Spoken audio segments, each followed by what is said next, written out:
First one is that some people delay the decision to enter the market in hope that it will actually go down. Now, this is not unique to first home buyers. This is not unique to home buyers either. It's unique to every buyer who thinks that they can time the market. It's normal human reaction to a situation where you feel out of control. Let's face it, in a rising market, particularly a rapidly rising market, nobody feels in control. No buyer feels in control. And when we don't feel in control, we want to try to control things. And if we think we're going to be in control of the timing, well, A, we are sorely mistaken. And B, it makes us feel better, even though we haven't bought a home. So at the end of the day, we also have to focus on what's our big goal here. Our big goal is to buy a home.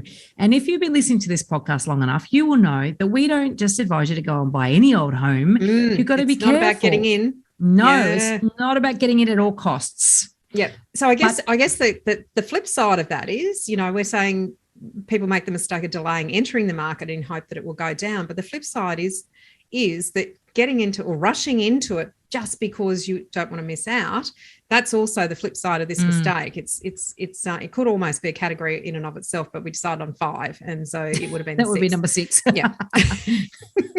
Let's stick to number 1. So delaying entering the market in hope it will go down, you might get lucky, right? You might, because every sort of one of these little booms, it does have a peak and then things come off the boil a bit.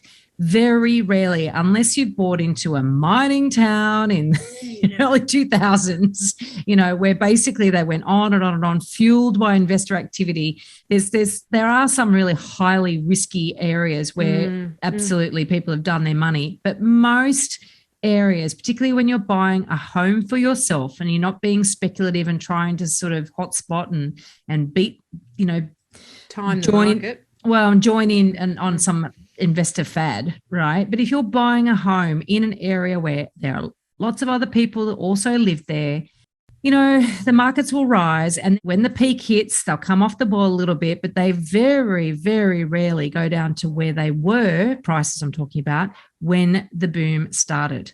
And I think that's the thing. That is such a good point, because we're not talking about, for some people, they're talking about maybe a 6-month or a 12-month delay. They're not talking about a 10-year delay. And often those bottoming of markets, if you like, or when prices are at their lowest, and the peaking of the market, or when prices are at their highest, there can be a lag of 5 to 7 years sometimes between those peaks, although we often see that they're getting shorter and shorter. And, taking X factors into account, that there's a whole module on this sort of stuff in the course. But yes, delaying entering the market by, say, 6 or 12 months or 18 months is going to be very difficult to time a downturn, and you'd actually have to wait longer for the downturn to take effect in pricing. And it's been our experience when we do analyse these sorts of resales of properties that do suffer downturn after market peaks, is they're usually B and C grade properties, and they're usually the first to suffer a downturn in pricing because the push and the popularity or the demand for those B and C grade properties evaporates first. Whereas demand and push and the scarcity that sits around A grade properties, that outlives market downturns. So it then almost creates a multi-level market of downturn. It absolutely does. So I think that's really important, number 1. When you're ready, particularly as a first home buyer, because you think about it, you have saved your deposit. When you're ready, you need to get active and look for the right property and get into the market with the right property. So don't let FOMO drive you. That's number 6. But it's a flip side of number 1. The flip side of number 1.